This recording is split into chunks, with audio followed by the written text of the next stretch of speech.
Nous avons particulièrement abordé la raison biblique pour laquelle Dieu nous appelait à pardonner.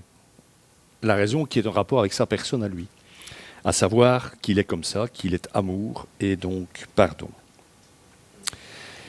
Et comme nous sommes devenus, nous qui sommes chrétiens, par notre nouvelle naissance, notre naissance d'en haut, ses fils et ses filles, nous devons apprendre à faire et à vivre ce que Dieu fait et vit par nature. Lui ressembler en quelque sorte. J'aimerais tenter de voir avec vous aujourd'hui d'autres raisons très importantes pour lesquelles nous devrions effectivement emprunter le chemin du pardon. Alors je ne sais pas s'il vous arrive encore de regarder ces séries télévisées comme L'Esprit criminel, bon, c'est peut-être pas drôle comme série, mais bon. Ou Mindhunter, ça c'est sur Netflix, qui raconte en fait la traque à laquelle se livrent des unités spéciales du FBI, des unités qui existent bel et bien. C'est un chouette boulot, je trouve, que font ces hommes et ces femmes. Donc, vous savez, leur rôle est d'étudier les crimes horribles commis par des tueurs en série pour essayer de les arrêter. Donc le pitch est assez simple. Par contre, chaque fois que je regardais ces séries à l'époque, parce que je ne les regarde plus, je me posais toujours la même question face à ces véritables crimes. Comment devaient vivre, ressentir, réagir les familles qui étaient victimes de ces meurtres horribles? Imaginez qu'on tue votre fils, votre fille dans des conditions abominables. Hein, vous êtes chrétien, ça arrive à un de vos enfants et vous êtes appelé par votre père à pardonner à ces hommes ou à ces femmes. Il y en a moins quand même chez les femmes. Mais il y en a quand même quelques-unes. Pour le dire plus clairement encore, quelqu'un peut-il atteindre un stade où il devient dès lors impossible pour lui de pardonner? Pour le dire encore autrement, existe-t-il des exceptions au pardon? Des cas où Dieu dit « Ouais, mais ça, tu ne dois pas pardonner. Ça, ce n'est pas possible pour toi, donc laisse tomber. » Face à ce genre de cas extrêmes, tout comme d'ailleurs confrontés à d'autres plus légers, quand nous finissons parfois par nous adoucir au point d'être sur le point de pardonner, il peut arriver que nous disions quand même à ce moment-là, à ce stade-là, que cette capitulation serait indigne de nous, indigne de notre souffrance, ce serait donc dès lors trop facile de pardonner. Et nous sentons dès lors intérieurement quelque chose en nous se rebeller contre même l'idée du pardon. Alors la question demeure, qu'est-ce qui pourrait bien me pousser à pardonner quand même?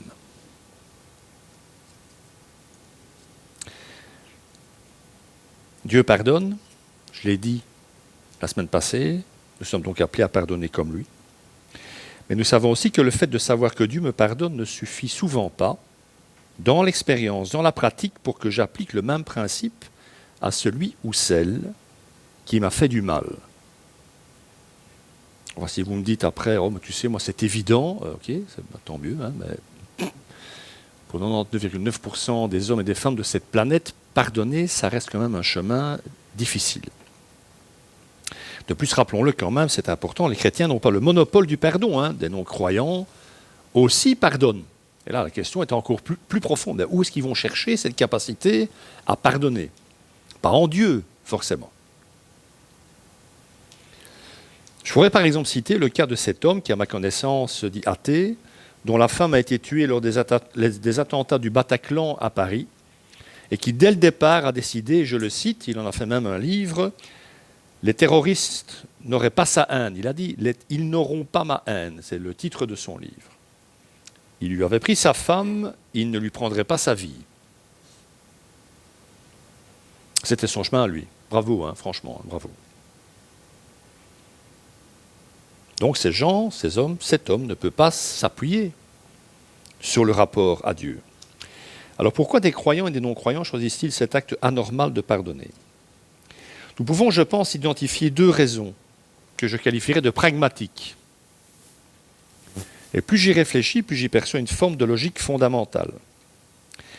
La première raison, c'est que le pardon peut à lui seul mettre fin au cycle infernal de l'accusation et de la souffrance en brisant la chaîne du manque de grâce, donc du manque de pardon.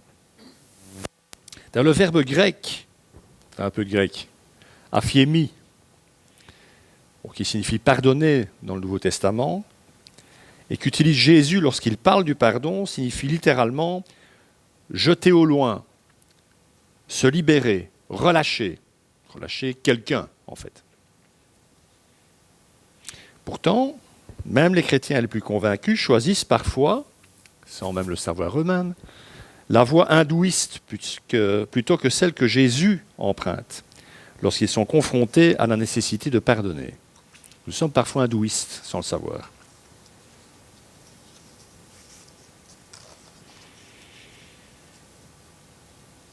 Titre de comparaison, l'approche hindouiste cadre mieux avec notre ressenti habituel, ce ressenti premier qui nous vient quand on nous fait du mal.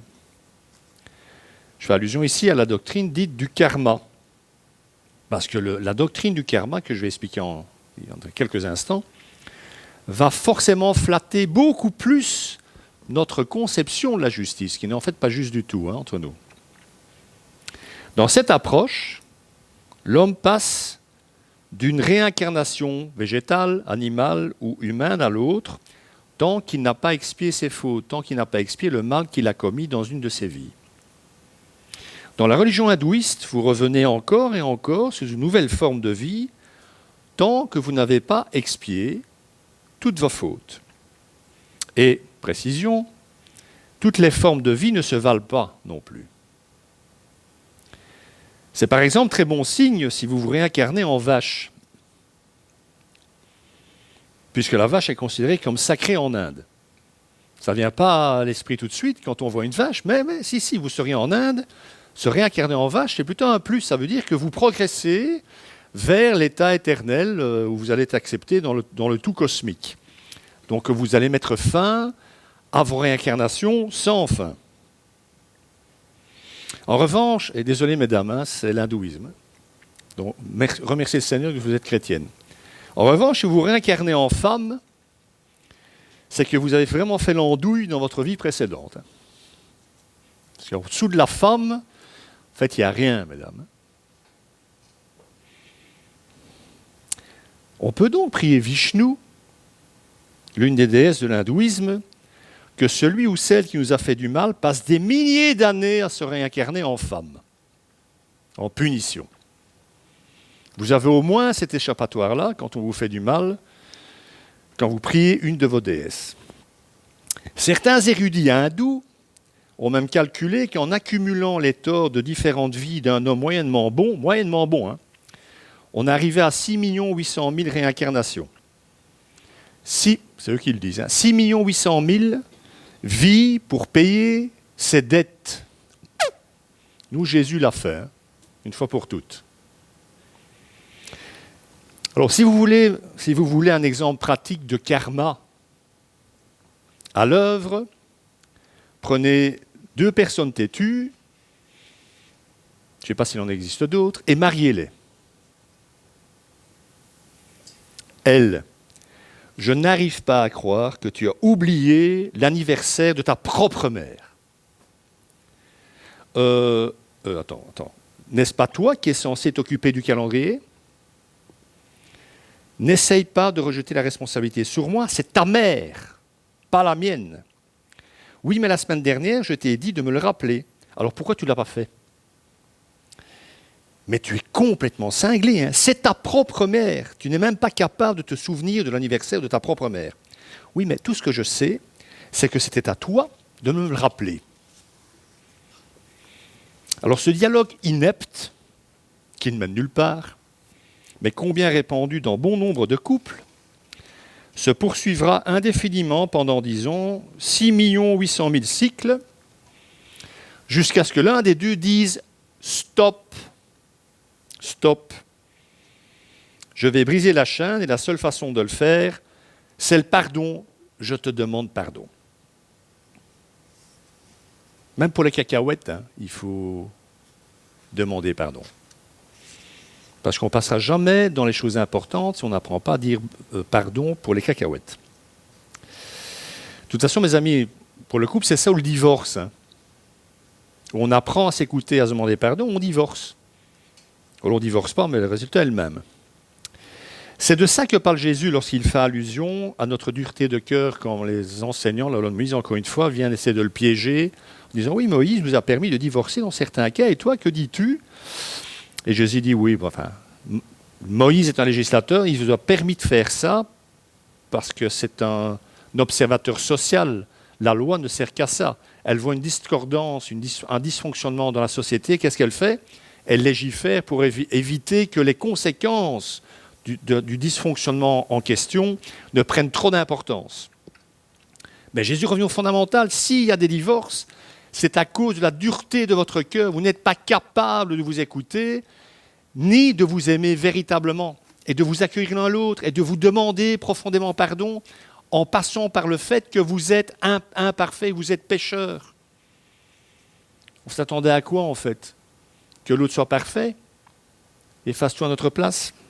Donc, si le cycle du non-pardon se perpétue, c'est le ressentiment qui s'installe. Autrement dit, l'hindouisme, ça vous en doutez un peu, l'hindouisme a tort, et même si la religion de nos amis indiens reconnaît elle aussi la nécessité d'être pardonné, mais c'est le moyen, je pense, où ils se trompent. Donc, si le cycle du non-pardon se perpétue, c'est le ressentiment qui s'installe. Alors, le ressentiment, étymologiquement, c'est littéralement ressentir encore, ressentir en permanence. C'est porter en soi tout ce que nous avons ressenti par le passé lorsqu'on nous a fait du mal. Cette douleur est toujours là. Le ressentiment, c'est le poisson pilote du passé. Il nous suit à la trace. Il se nourrit de nos blessures et nous les fait revivre encore et encore. Pire, il gratte nos croûtes, donc la blessure qui commence à cicatriser, et fait ressaigner nos blessures afin que celles-ci ne cicatrisent jamais. Et ce scénario a sans doute commencé avec le premier couple biblique, Adam et Ève. Songez à toutes les prises de bec qu'ils ont dû avoir au cours de leurs 900 ans de vie commune, puisque la Bible parle de 900 ans. 900 ans de vie commune, on pourrait dire, j'ai 900 ans pour devenir un bon mari et une bonne femme. Une bonne femme, c'est peut-être pas très... Vous rectifiez. Ou une femme bonne, vous préférez. C'est vrai, on pourrait se dire, oh, quel temps, on n'a plus que nous 80, 90 ans pour y arriver. À l'époque, 900 ans. Quel pied? Ah non, c'est peut-être pas le pied du tout. Parce que moi, j'ai essayé d'imaginer les dialogues entre Adam et Ève pendant ces 900 ans. Et le fameux truc, la blessure originelle, la responsabilité commune de départ. Imaginez Ève dire à son mari, « Quelle idée as-tu de manger cette pomme ?» Ça, c'est vraiment la meilleure. C'est toi qui me l'as donnée, cette pomme. Oui, mais tu n'aurais pas dû l'accepter, après tout. Il paraît que c'est toi le chef. C'est toi le responsable. Tu sais ce qu'il te dit, le responsable? Oui, je sais, je trouve ça affligeant qu'en plus d'être incompétent, tu sois aussi grossier. 900 ans. J'extrapole, j'en sais rien, mais j'imagine. 2 très grands romans écrits par 2 prix Nobel de littérature dépeignent ce même scénario dans un décor un peu plus moderne. On peut se dire qu'Adam et Ève, c'est quand même très loin. Dans L'amour au temps du choléra, c'est un très bon titre. Au moins, vous savez où vous allez être. L'écrivain colombien Gabriel García Márquez, qui est un immense écrivain, dépeint un mariage qui se désintègre à cause d'un savon. Dans le couple vedette de ce roman, c'était la femme qui était responsable de la gestion domestique de la maison. Oh, comme c'est novateur. Tiens, c'est étrange. Donc aussi de remplacer le savon dans la salle de bain. C'était sa responsabilité à elle. Et elle a oublié un jour de le faire. Son mari le lui fit remarquer de façon quelque peu ostentatoire. « Ça fait 1 semaine que je prends mon bain sans savon. » Ça fait 1 semaine que je prends mon bain sans savon. Alors bien qu'elle eût véritablement oublié, Son orgueil l'empêcha de le reconnaître et elle le nia avec vigueur. Au cours des 7 mois suivants, ils firent chambre à part et prirent tout leur repas sans prononcer un mot. Et là, je cite un passage du livre, même quand ils furent vieux et placides, entendez par là qu'ils n'avaient plus de rapport, plus la capacité d'avoir des rapports intimes, et qui marquait s'ils firent très attention à ne pas aborder le sujet, car les blessures à peine cicatrisées risquaient de se remettre à saigner, comme si elles avaient été infligées seulement la veille. Comment est-ce qu'un savon peut détruire un mariage? Parce qu'aucun des deux conjoints n'était prêt à dire stop. Dans son roman, Le nœud de vipère, très évocateur aussi, François Mauriac, un immense écrivain français, pour ceux qui ne connaissent pas, raconte l'histoire d'un homme qui passe les dernières décennies de son mariage à dormir dans une chambre à un bout du couloir de la maison, alors que sa femme dort à l'autre bout de ce même couloir. Tout ça parce que des dizaines d'années plus tôt, celui-ci n'exprimait pas suffisamment d'inquiétude aux yeux de sa femme lorsque leur fille de 5 ans tomba malade. Apparemment, le père n'avait pas exprimé assez sa tristesse, son trouble, son angoisse. Pendant toutes ces années, le mari attendit sa femme, mais elle ne vint jamais le rejoindre. Alors que de son côté, elle restait éveillée jusque tard dans la nuit, espérant sa venue, mais lui non plus ne vint jamais. Aucun d'eux ne voulut briser le cycle, aucun d'eux ne voulut pardonner. Mes amis, le pardon offre une porte de sortie. Il ne résout pas toutes les questions de responsabilité et d'équité, ça je l'ai déjà dit. Il arrive même qu'il évite soigneusement ces questions, de savoir qui a tort et qui a raison, mais il permet néanmoins une relation de redémarrer, à un lien de se renouer. Si ce n'est pas ça, c'est foutu. Puisqu'on est dans les grands romans, continuons. Alexandre Solzhenitsyn, l'écrivain russe, auteur entre autres de ce fameux livre, là c'était pas du roman par contre, L'archipel du Goulag, livre dans lequel il écrit son expérience du Goulag soviétique, où il a passé quelques années, dit que c'est en notre capacité de pardonner que nous différons des animaux. Ce n'est pas en premier notre aptitude à penser, mais notre aptitude à nous repentir et à pardonner qui nous rendent différents. Seuls les êtres humains sont à même d'accomplir cet acte anormal qui transcende les lois implacables de la nature. Si nous ne transcendons pas ces règles, nous restons liés aux gens que nous ne parvenons pas à pardonner, comme si nous étions pris dans une sorte de piège. Avez-vous jamais pris le temps d'imaginer un monde sans pardon? Que se passerait-il si chaque enfant, sans exception, conservait une dent contre ses parents et que chaque famille transmettait dès lors le virus aux générations suivantes? Imaginez un monde dans lequel chaque pays colonisé nourrirait des rancunes contre son ex-puissance coloniale, où chaque race haïrait toutes les autres, et où chaque tribu serait en guerre contre ses rivales. Alors il m'arrive, je ne vais pas vous le cacher, d'être déprimé quand je pense à tout ça, parce que le monde que je viens de décrire ressemble furieusement à celui dans lequel nous vivons. C'est notre monde, ce monde-là. Hannah Arendt, la philosophe juive, a écrit ceci: « Le seul remède à l'inévitabilité de l'histoire est le pardon. Sinon, nous restons pris au piège du dilemme de l'irréversibilité. » Je vais traduire, peut-être. Il faut accepter au travers du pardon que des choses néfastes nous soient arrivées pour ne pas rester prisonnier de la non-possibilité de changer ces choses. Parce que le refus de pardonner m'emprisonne dans le passé et exclut tout potentiel de changement. Je cède ainsi le contrôle à un autre, en l'occurrence à celui qui m'a fait du mal, et je me condamne à souffrir encore et toujours des conséquences du mal qui a été fait.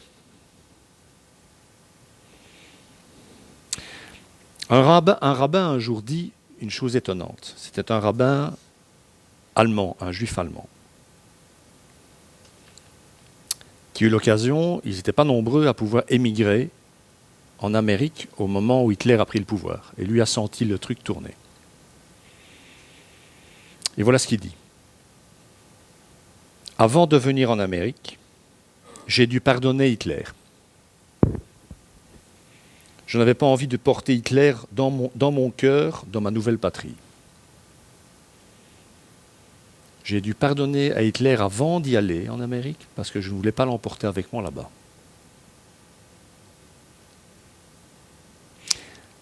Ça veut dire une chose, tout ça, c'est que nous ne pardonnons pas seulement pour obéir à une loi morale plus élevée, nous le faisons aussi pour nous-mêmes. C'est pour cette raison que, de façon sans doute très provocatrice, puisque c'est moi qui dis ça, pardonner est le seul acte égoïste toléré par Dieu. Vous sauvez votre tête en pardonnant. C'est vous sauvez.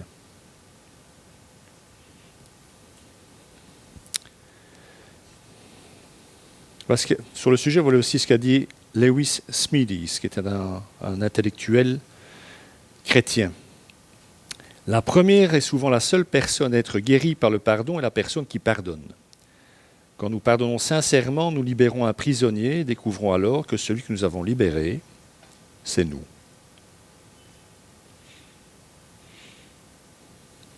Vous vous rappelez de Joseph, notre premier ministre égyptien, enfin juif, mais nommé par le pharaon de l'époque comme premier ministre de son royaume. Il s'est marié, Joseph, vous savez peut-être, avec une égyptienne, forcément. En Égypte, il y avait des chances. Hein? Et il a eu des bébés, Joseph. Vous savez comment il a appelé son premier fils? Il l'a appelé, on va prendre ce texte, Manassé. Joseph appela l'aîné, donc son fils aîné, Manassé, car, dit-il, Dieu m'a fait oublier toutes mes peines et toute ma famille. Il l'a donc appelé Manassé. Et la signification, c'est souvent le cas des prénoms en hébreu, la signification du mot, du nom Manassé, c'est littéralement celui qui fait oublier. C'est incroyable, hein? Mais il a choisi ce nom après avoir pardonné. La seule chose qui soit plus difficile et douloureuse que pardonner, c'est ne pas pardonner. Passons maintenant à la seconde raison de pardonner hors théologie, hors rapport à un être, Dieu, etc. Le second grand pouvoir du pardon est qu'il peut relâcher l'étreinte de la culpabilité du coupable. Ça non plus, ça ne nous vient peut-être pas à l'esprit en premier, parce que quand on a à pardonner, on est surtout centré sur soi. Henry Alexander était membre du Ku Klux Klan. Ça, c'est une vieille photo des années 20. Hein. Dans les années 20, ils étaient encore 6 millions. Je dois situer le Ku Klux Klan, où ça va pour tout le monde. Donc, groupuscule raciste, pas au départ, mais c'est très vite. Créé en 1865 par d'anciens soldats sudistes après leur défaite lors de la guerre de sécession. En 1957, accompagné de plusieurs autres membres de cette organisation, Henry Alexander donc arrêta un camion sur la route et en fit descendre le chauffeur noir. Ils l'emmenèrent ensuite et le jetèrent du haut d'un pont. Le chauffeur fut retrouvé mort quelques jours plus tard. L'enquête piétina pendant presque 20 ans, jusqu'au jour où enfin on l'arrêta, lui et ses acolytes. Le procès se tint en 1976 et Alexander et ses amis furent acquittés par un jury blanc. Puisque pour être juré, dans les États du sud des États-Unis, il fallait être sur les listes électorales. Mais comme on compliquait l'inscription des Noirs sur les listes électorales, la plupart des Noirs ne pouvaient pas être sélectionnés comme jurés. Et donc ce genre de crime ratio était toujours, quasi à 90%, traité par des jurys essentiellement blancs et racistes. Donc, en règle générale, les coupables s'en tiraient par un acquittement. Pendant tout son procès, Alexander ne cessa pas de clamer son innocence.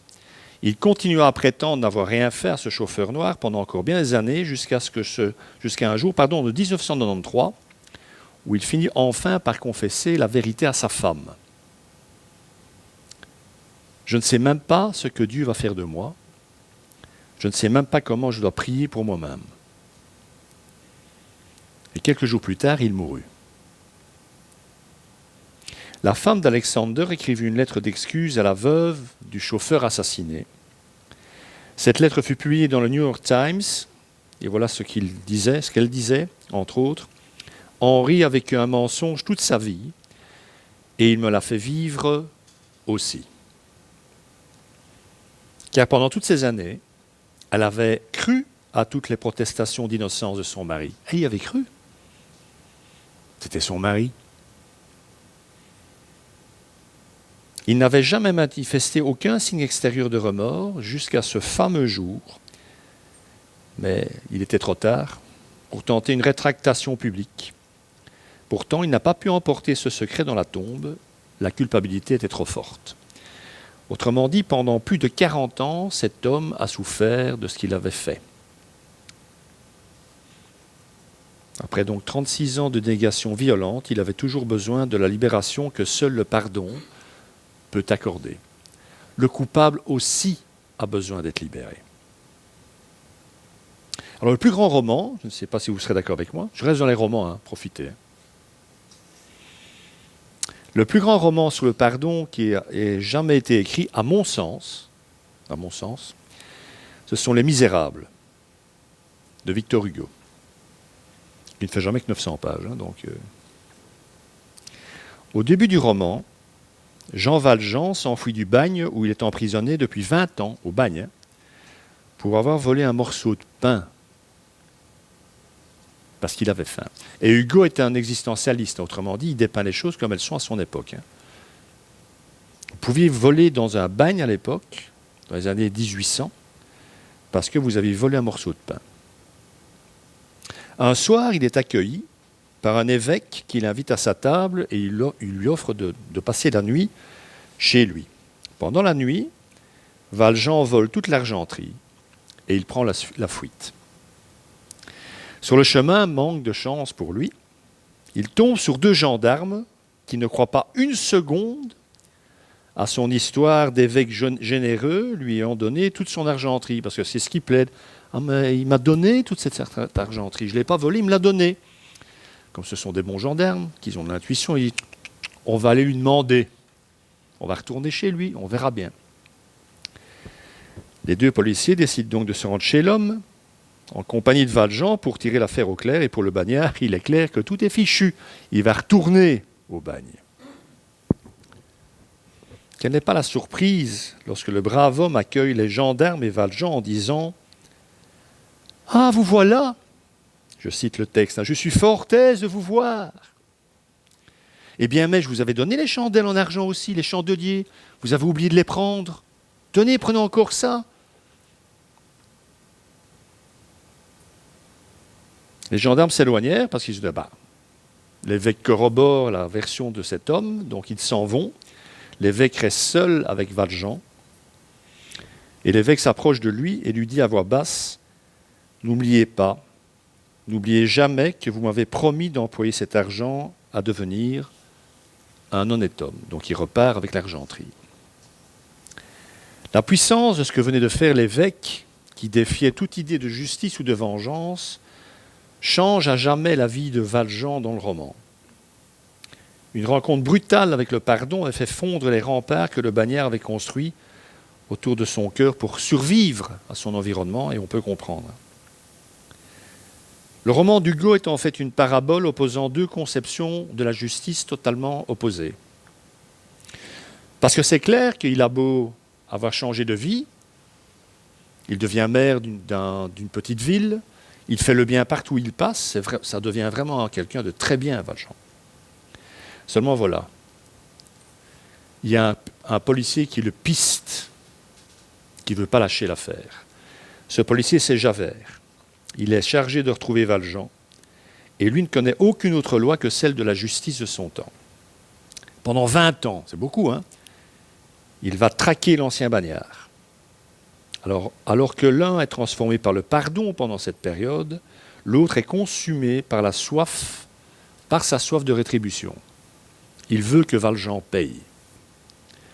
Et tout va basculer dramatiquement le jour où Valjean sauve la vie de Javert, alors qu'il sait très bien que ce policier le piste depuis 20 ans. Il va sauver sa vie. La proie manifestait la grâce à l'encontre du chasseur, du jamais vu. Mais à ce moment-là, il se passe quelque chose en Javert. Le policier sent en lui son monde en noir et blanc s'effondrer. Et incapable de supporter cette grâce allant à l'encontre de tout ce en quoi il croit, et ne trouvant pas en lui la même capacité de pardonner que Valjean, il se suicide en se jetant dans la Seine. Il ne peut plus le poursuivre, parce qu'il a été au bénéfice d'une grâce tellement grande qu'il ne peut plus le poursuivre, mais comme il ne peut pas se résoudre à pardonner, volontairement, il préfère se suicider, parce que son monde s'est écroulé. Quand vous pardonnez, vous détachez la mauvaise action de la personne qui l'a commise. Vous libérez la personne de son action blessante, vous recréez cette personne, en quelque sorte. Vous la recréez. Alors que dans un premier temps, vous avez identifié cette personne comme celle vous ayant fait du mal, l'instant d'après, vous changez cette identité. Elle est recréée dans votre mémoire. Vous pensez à présent à elle comme étant la personne qui vous a blessé, non plus comme ça, mais comme celle qui a besoin de vous. Ça rejoint un peu ce que Bonhoeffer, le théologien allemand, disait la semaine passée. Hein. Quand vous priez pour quelqu'un qui vous a fait du mal, vous l'amenez devant Dieu et vous faites pour lui, pour cette personne qui vous a blessé, ce qu'elle-même ne peut pas faire pour elle-même. Vous considérez cette personne qui vous a fait du mal, non plus comme la personne qui vous a autrefois aliéné, mais comme celle qui, quelque part, à présent, vous appartient à vous. Autrefois, vous la voyez comme une personne possédant une grande capacité à faire le mal, mais à présent, elle n'est plus à vos yeux que quelqu'un marqué par la faiblesse et qui a besoin de vous. Vous avez recréé votre passé en recréant la personne dont l'attitude ou l'action a rendu votre passé douloureux. Alors c'est vrai qu'à l'analyse, je ne peux pas m'empêcher parfois de penser que certains ont franchi le point de non-retour, qu'ils ne sont plus pardonnables. Et puis, indépendamment des textes bibliques, bien entendu. Et puis je repense au roman de Victor Hugo et je me dis que le pardon possède son propre pouvoir et que celui-ci va bien au-delà des notions de loi et de justice. Alors je n'ai pas lu que Victor Hugo. À la même période, et c'est intéressant, j'étais déjà très jeune, dans l'adolescence, j'ai également lu Le Comte de Monte Cristo de Dumas, que la plupart d'entre vous connaissent, ne fût-ce que les adaptations cinéma, qui, comme toutes les adaptations au cinéma, sont nulles, souvent. Lisez le livre, ça va toujours mieux. Cette histoire raconte la terrible vengeance, là on parle de vengeance, d'Edmond Dantès, un homme injustement trahi par ceux qu'il pensait être ses amis. S'il n'y a pas de pire trahison qu'être trahi par son ami. Et durant 20 ans, il va croupir dans un sordide cachot du château d'If, jusqu'au jour où il s'en échappe, hérite de manière extraordinaire d'une fortune colossale, et à partir de là, élabore sa vengeance. Et il va aller au bout de sa vengeance. Alors le roman de Dumas m'a beaucoup plu, je ne vais pas vous mentir, je n'étais pas chrétien à l'époque, mais ça m'a beaucoup plu. Pourquoi ? Parce qu'il a flatté mon sens de la justice, il faut que ces salauds payent. Et tout le livre, pour vous dire, hop, le premier, là, il paye, le deuxième, il paye, le troisième, le pied, quoi. Mais par contre, celui de Victor Hugo a éveillé en moi celui de la grâce, parce que ce roman est invraisemblable, quoi. Et à ma connaissance, en plus, Victor Hugo n'était pas chrétien. La justice, mes amis, est rationnelle, bonne et juste quand tout va bien. Mais il faut vraiment que ça aille très bien, pour qu'elle réponde à ces adjectifs. La grâce, elle, est irrationnelle, mais totalement irrationnelle, mais transformante et surnaturelle. Le pardon brise le cycle infernal du blâme et desserre l'étau de la culpabilité. En fait, il fait en sorte que nous nous retrouvions celui que je pardonnais moi, du même côté, alors que nous faisions face jusqu'alors. Et grâce à cela, nous prenons conscience que nous ne sommes pas si différents de celui qui nous a fait du mal. C'est ce que dit si bien Simone Weil. Je rappelle qu'elle a été déportée dans un camp de concentration enfant et qu'elle y a vu mourir toute sa famille. Donc le pardon, elle sait un peu de quoi elle parle. Et elle dit, moi aussi, je suis différent de ce que je crois être. De savoir cela, c'est le pardon. Alors, je ne sais pas si vous l'avez déjà remarqué, mais la Bible dépeint aussi Dieu passant par la différents stades du pardon, qu'il nous demande d'emprunter aussi. C'est très pédagogique de sa part. Un peu comme nous le faisons, nous les êtres humains. Il nous montre ce chemin à travers sa propre expérience. D'abord, il redécouvre l'humanité de la personne qui a mal agi à son égard, puis il abdique son droit à la justice en portant le prix en son propre corps. C'est ce qu'a fait Jésus à la croix. Et enfin, il révise ses sentiments envers nous en trouvant un moyen de nous justifier afin de ne plus nous voir en nous, de ne plus voir en nous que ses enfants adoptifs bien-aimés. C'est aussi un fameux trajet. Hein. Je l'ai dit, tout ça a eu un prix, l'incarnation de son Fils, Jésus. Et d'un point de vue expérimental, je vais peut-être aller un peu loin en disant ça, mais je vais le dire quand même. D'un point de vue expérimental, avant l'incarnation, avant que Dieu ne s'incarne en la personne du Christ, Dieu ne savait pas ce que c'était que d'être tenté par le péché. Il ne savait pas ce que c'était d'avoir une journée éprouvante, d'être fatigué, d'avoir faim, d'avoir soif, il ne savait pas. En apprenant tout ça, il est véritablement devenu l'un des nôtres. C'est l'Épître aux Hébreux qui explicite le mieux ce mystère, je pense. En effet, nous n'avons pas un grand prêtre, il parle de Jésus. Hein. Nous n'avons pas un grand prêtre incapable de compatir à nos faiblesses. Au contraire, il a été tenté en tout point comme nous, mais sans commettre de péché. Approchons-nous donc avec assurance du trône de la grâce afin d'obtenir compassion et de trouver grâce pour être secouru au moment opportun. Jésus intercède. Pourquoi? Il prie pour nous. Pourquoi? Parce qu'il sait. Il n'a jamais flanché, lui, mais il sait quand même. Je ne vais pas vous donner l'image de l'élastique au niveau de la tentation, mais...